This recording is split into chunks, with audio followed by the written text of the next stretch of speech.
आता पाहूया मुंबई आणि पुण्यातल्या टॉप 9 बातम्या। मुंबईत केल्या जाणाऱ्या नालेसफाईला सुरुवात। छोटे मोठे नाले भूमिगत गटारातील गाळ काढण्यासाठी कार्यादेश।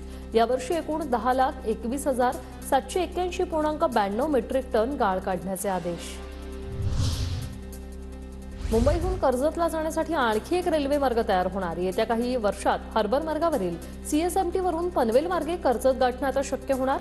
डिसेंबर 2025 पर्यंत काम पूर्ण करण्याचं लक्ष्य। मुंबईतील मेट्रो 3चा पहिला टप्पा पावसाळ्यापूर्वी सुरू होणार। आरे ते बीकेसी या पहिल्या टप्प्यातील 94% काम पूर्ण। नवी मुंबईकरांवरील पाणी कपातीचं संकट टळलं। पाणी जपून वापरण्याचं पालिकेकडून आवाहन।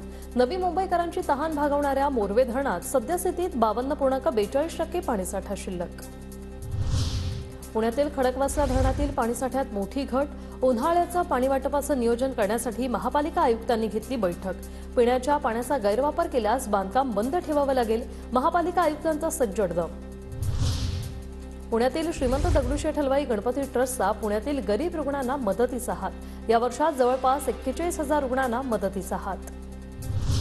पुणेकरांकडून चालू आर्थिक वर्षात वाहनांची मनपसंत खरेदी। आतापर्यंत जवळपास 2.95 लाख वाहनांची झाली खरेदी। 1,83,000 दुचाकी तर 70,000 चारचाकी वाहनांचा समावेश।